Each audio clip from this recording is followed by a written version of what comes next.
Selamat pagi siswa-siswi SMP Ketenaga Bangsa. Berjumpa kembali dalam info dan pagi hari ini. Ya, seperti biasa kita akan berdiskusi lewat dunia maya. Ya. Jangan lupa like, subscribe, komen, dan share jika video ini sangat berguna untuk kalian semua, biar semua orang tahu kemurahan Tuhan dalam hidup kita semua. Ya, pagi hari ini sebelum kita mendengarkan firman Tuhan dan belajar, mari kita memuji nama Tuhan, memuliakan Dia agar hidup kita selalu diberkati Dia sepanjang hari dan untuk selamanya. Mari seranjak untuk memuji Tuhan dengan pujian menyenangkan.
hidup kami ini, setiap apapun yang kami lakukan, semua itu hanya untuk menyenangkan Kau saja Tuhan.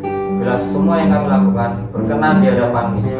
Berkati anak-anak-Mu kelas 7, 8, dan 9 yang akan mengadakan pembelajaran hari ini. Berkati mereka semua Tuhan, supaya pembelajaran dapat berlangsung dengan baik, dan setiap materi yang disampaikan oleh guru dapat tersampaikan dengan baik, dan tugas-tugas dapat terselesaikan dengan baik. Berkati mereka, berkati orang tua mereka, setiap pekerjaan orang tua mereka dapat diberkati, jadi berkat dimanapun mereka berada.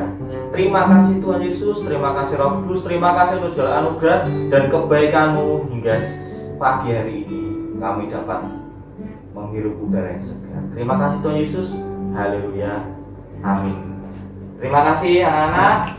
Selamat beraktivitas. Sampai jumpa di lain waktu. Tuhan Yesus berkati. Shalom, selamat pagi anak-anak yang terkasih di dalam Tuhan. Apa kabar kalian hari ini? Mestinya berharap kalian dalam kondisi yang sehat ya, dalam kondisi yang baik, dan tetap semangat di dalam menghadapi pelajaran jarak jauh ini atau online learning ini. Oke, anak-anak, kita akan mulai devotion kita pada pagi hari ini. Mari kita buka sama-sama, kita belajar akan firman Tuhan.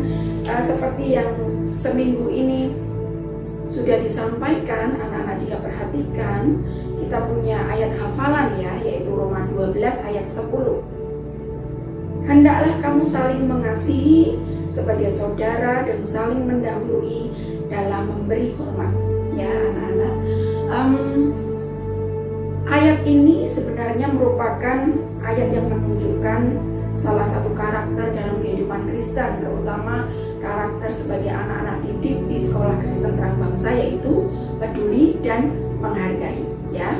Nah, sebenarnya anak-anak saat Mislia membaca ayat hafalan ini, yang terlintas dalam benak Mislia adalah sebuah kisah yang disampaikan oleh Tuhan Yesus Kristus saat dia itu ditanya oleh seorang ahli Taurat ya.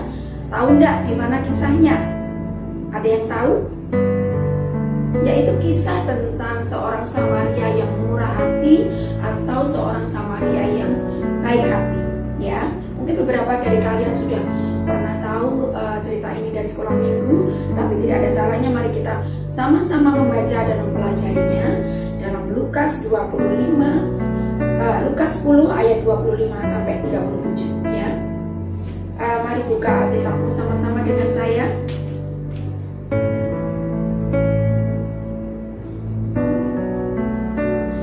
Lukas 10 ayat 25 sampai 37. Sudah ya, Mislia akan bacakan untuk kalian semua. Orang Samaria yang murah hati. Pada suatu kali berdirilah seorang ahli Taurat untuk mencobai Yesus. Katanya, "Guru, apa yang harus kuperbuat untuk memperoleh hidup yang kekal?" Ayat 26, jawab Yesus kepadanya, "Apa yang tertulis dalam hukum Taurat? Apa yang kau baca di sana?" Jawab orang itu, "Kasihilah Tuhan Allahmu dengan segenap hatimu, dan dengan segenap jiwamu, dan dengan segenap akal budimu. Dan kasihilah sesamamu manusia seperti dirimu sendiri." Kata Yesus kepadanya, "Jawabmu itu benar, perbuatlah demikian, maka engkau akan hidup." Yang ke-29, tetapi untuk membenarkan dirinya, orang itu berkata kepada Yesus, "Dan siapakah sesamaku manusia?"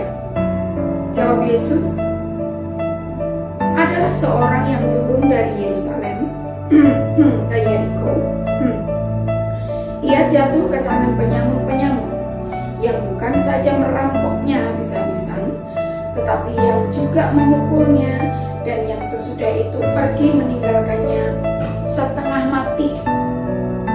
31, kebetulan ada seorang imam turun melalui jalan itu. Ia melihat orang itu, tetapi ia melewatinya dari seberang jalan. Bayangkan, seorang imam melihat ada orang yang sedang kesusahan karena harus dirampok, bahkan dibilang di situ setengah mati, jadi sudah nggak berdaya begitu ya, ditinggal di pinggir jalan. Ada seorang imam datang tapi tidak menolong. Nah, perhatikan ayat selanjutnya.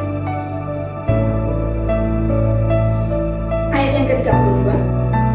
Demikian juga seorang Lewi datang ke tempat itu. Ketika ia melihat orang itu, ia melewatinya dari seberang jalan. Lalu datanglah seorang Samaria yang sedang dalam perjalanan ke tempat itu. Dan ketika ia melihat orang itu, tergeraklah hatinya oleh belas kasihan. Ia pergi kepadanya, lalu membalut luka-lukanya. Sesudah ia menyiraminya dengan minyak dan anggur. Kemudian ia menaikkan orang itu ke atas keledai tunggangannya sendiri, lalu membawanya ke tempat penginapan dan merawatnya. Ayat 35. Keesokan harinya ia menyerahkan 2 dinar kepada pemilik penginapan itu. Katanya, rawatlah dia, dan jika kau belanjakan lebih dari ini, aku akan menggantinya waktu aku kembali. Itu sudah beda hari ya. Jadi hari itu orang Samaria ini menolong, kemudian diletakkan ke penginapan. Hari berikutnya dia berpikir, orang Samaria yang murah hati ini benar-benar punya belas kasihan ini. Ya padahal nggak kenal ya, dan dia juga bukan seorang yang seperti imam katakanlah, atau orang yang paham, atau orang yang sangat baik kelihatannya ya. Kalau imam, kemudian orang Lewi, kan itu sudah labelnya adalah orang baik ya. Dan hari berikutnya dia datang ke penginapan, kemudian kasih uang ya, supaya nanti kalau dibelanjakan dalam keperluan orang yang sakit ini, orang yang membutuhkan ini lebih dari itu, kamu nanti bilang ke saya, nanti saya akan bayar lebih lagi ya. Yang ke-36, siapakah di antara ketiga orang ini menurut pendapatmu adalah sesama manusia dari orang yang jatuh ke tangan penyamun itu? Apakah imam, apakah orang Lewi, atau apakah orang Samaria yang murah hati? Kemudian ahli Taurat ini, dia berkata, ayat 37 ayat yang terakhir, jawab orang itu, orang yang telah menunjukkan belas kasihan kepadanya. Kata Yesus kepadanya, pergilah dan perbuatlah demikian. Nah, anak-anak, sekarang kita perhatikan ayat hafalan kita sama-sama bulan ini. Roma 12 ayat 10 mesti ulangi. Hendaklah kamu saling mengasihi sebagai saudara dan saling mendahului dalam memberi hormat. Ya. Lalu kita gabungkan dengan apa yang sudah kita baca dari ayat 25 tadi ya. Dari Lukas 10 ayat 25 sampai 37. Tidakkah anak-anak perhatikan? Kepada siapa sih sebenarnya kita harus peduli? Siapakah sesama manusia kita? Dan kalau kalian perhatikan, yang bertanya adalah ahli Taurat. Ya, ahli Taurat namanya aja ahli Taurat. Artinya dia kan orang yang paham betul dengan kitab Taurat. Ya, paham betul, bahkan mungkin hafal di luar kepala tentang ayat-ayat yang ada di kitab Taurat. Ya, kitab Musa, kitab Taurat. Nah, anak-anak, jika anak-anak perhatikan, sebenarnya ada hati dari ahli Taurat ini sebenarnya ingin menguji atau mencobai Tuhan. Di sini dikatakan ya, di ayat tadi dikatakan ada seorang ahli Taurat yang tidak mencobai Yesus. Dia bertanya, siapakah sesama manusia kita? Lalu Tuhan berkata, orang Samaria tadi ada 2 orang. Yang kedua orang Lewi, dan yang ketiga adalah orang Samaria. Dan siapakah sesama kita? Kalau anak-anak perhatikan, kesimpulannya adalah sesama kita itu bukan orang yang mungkin satu agamakah dengan kita, atau satu ras dengan kita ya, atau satu pulau dengan kita ya, satu negara dengan kita, bukan seperti itu. Orang yang disebut sesama kita adalah sebenarnya orang yang membutuhkan pertolongan kita. Kepada mereka lah seharusnya kita ini peduli. kepada mereka lah seharusnya kita ini punya belas kasihan, ya anak-anak. Nah, sebenarnya anak-anak, peduli itu mungkin zaman sekarang kalau anak-anak perhatikan banyak sekali istilah-istilah atau bahasa gaul yang mengatakan kayak EGP, ya emang gua pikirin, emang gua peduli, ya, atau dalam bahasa Inggrisnya I don't care contohnya. Nah, misalnya tuh pernah ya tanya pada seseorang, ini tanya benar-benar ya, tapi jawabannya gini, I don't know dan I don't care, I don't know and I don't care. Nah anak-anak, sebenarnya mungkin itu bahasa gaul, ya mungkin itu kayak selengean atau cuman bercanda, tapi alangkah baiknya sebagai anak Tuhan kita ini bicaranya juga bicara yang baik, ya. Mungkin kita harus tahu juga tempat. Masa kalau ada orang tua nanya kemudian kamu bilang, contoh nih, mamamu nanya, nah di mana tadi sapunya, kemudian kamu bilang kamu lagi nge-game dan kamu bilang I don't know and I don't care mami. Nah itu sangat-sangat tidak sopan, ya. Jadi kepedulian kita harusnya kita sampaikan kepada orang-orang yang membutuhkan. Contohnya tadi ibu kita, mami kita, bunda kita, ya, yang sedang membutuhkan pertolongan kita, hal sepele yaitu dia bingung di mana sapunya, ya. Kemudian kamu seharusnya sebagai orang yang peduli, kamu bisa bicara dengan baik. Seandainya kamu tidak tahu, ya bilang aja, duh di mana ya mami, kok lupa, coba mami aku bantu carikan, ya. Jadi anak-anak, prinsipnya adalah orang yang membutuhkan, dan mari kita sama-sama berpikir tidak perlu terlalu muluk-muluk, contohnya ya, tidak perlu terlalu wah saya sebagai orang yang peduli maka saya akan contoh ada korban bencana, kemudian kamu aktif di dalamnya, di dalam membantu korban bencana, itu bagus, sangat bagus, karena itu juga kepedulian kita. Tapi ingat, segala sesuatu bisa dimulai dari hal kecil di sekeliling kita, ya, temanmu, kemudian yang sekarang ada di sekitarmu karena kamu udah boleh pergi kemana-mana, kan, keluarga, ya. Jadi cara kamu peduli, cara kamu menghargai adalah coba cek diri masing-masing di rumah. Contohnya seperti tadi misalnya bilang mamimu tanya sapu di mana, atau mungkin kamu melihat kamu sudah selesai online learning, kamu sudah selesai pembelajaran jarak jauh, GCR-mu sudah beres, PR-mu sudah oke, kemudian Zoom kamu sudah selesai, sudah lebih dari jam 12, tapi kamu melihat bahwa ibumu, mamimu, bundamu sedang kerepotan menjaga adikmu. Aduh, aku ini harus nyapu, kemudian harus memasak, harus menjaga adik, ya. Nah, kalau kamu sebagai punya hati yang peduli, anak yang baik, mempunyai karakter yang peduli, lihatlah mereka, lihatlah mamimu yang sungguh-sungguh sedang membutuhkan pertolongan, ya. Jadi anak-anak bisa mulai, mami masak dulu deh, ya, aku tak jagain adik karena aku sudah selesai, atau mungkin GCR ku kurang satu tapi nanti due date-nya atau terakhirnya, ya, deadline-nya nanti malam jam 8, jadi mami masak dulu, ini aku jagain adik dulu, ya. Itu adalah pribadi yang peduli, tidak perlu terlalu muluk-muluk dulu, pedulikan orang sekitarmu. Contoh lagi ayahmu yang habis pulang kerja, sekarang kalau sore-sore kan kita hujan, ya, kadang-kadang ya seringnya begitu, jam-jam 3 lebih gitu sudah hujan, ya. Nah, kamu lihat papimu, ayahmu, papamu sedang pulang dari kantor, kehujanan, tadinya bawa jas hujan tapi masih butuh pertolongan, kamu bisa loh, aduh papiku kok kehujanan ya, lalu kamu bawakan handuk sebelum papimu datang supaya papi bisa setelah buka jaket jas hujannya, kemudian bisa pakai handuknya supaya masuk rumah itu kering, ya. Kemudian kamu juga bisa tawarkan, papa mau minta teh hangat atau mau minta kopi, itu sungguh-sungguh sangat membantu, ya.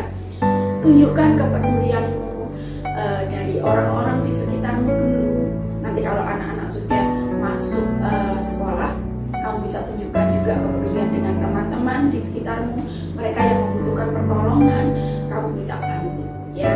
Jadi anak-anak, hari ini kita belajar tentang bagaimana peduli dengan orang-orang di sekitar kita, ya. Tidak perlu terlalu muluk-muluk, tapi perhatikan lingkungan sekitarmu dulu, terutama keluarga. Oke. Nah, satu hal lagi jika anak-anak perhatikan, tadi di ayat yang paling atas dikatakan di situ waktu Halita orang ini nanya, "Guru, apakah yang harus kuperbuat untuk memperoleh hidup yang kekal?" Jawab Tuhan adalah, "Kasihilah Tuhan Allahmu dengan segenap hatimu dan dengan segenap jiwamu dan dengan segenap kekuatanmu dan dengan segenap akal budimu, dan kasihilah sesama manusia seperti dirimu sendiri." Nah, anak-anak yang terkasih, sesungguhnya yang namanya peduli, yang namanya menghargai, itu merupakan refleksi dari kita mengasihi sesama kita, ya, dan juga refleksi dari kita mengasihi Tuhan kita, ya. Contohnya tadi kamu membantu orang tua, itu merupakan aplikasi atau kamu mengaplikasikan hukum kasih. Karena kita mengasihi Tuhan, maka kita mengasihi orang tua kita mengasihi sesama kita, ya. Orang Kristen kan sangat lekat dengan hukum kasih. Oleh karena itu anak-anak, bagaimana sih supaya kita ini memperoleh hidup yang kekal, ya? Kasihilah Tuhan Allahmu seperti dengan segenap hatimu, kekuatanmu dan jiwamu, juga kasihilah sesama manusia, terutama orang-orang di sekitarmu terlebih dahulu. Itu cara melatih kita untuk kita mengasihi, ya, untuk melatih kita peduli dengan orang lain, menghargai orang lain juga.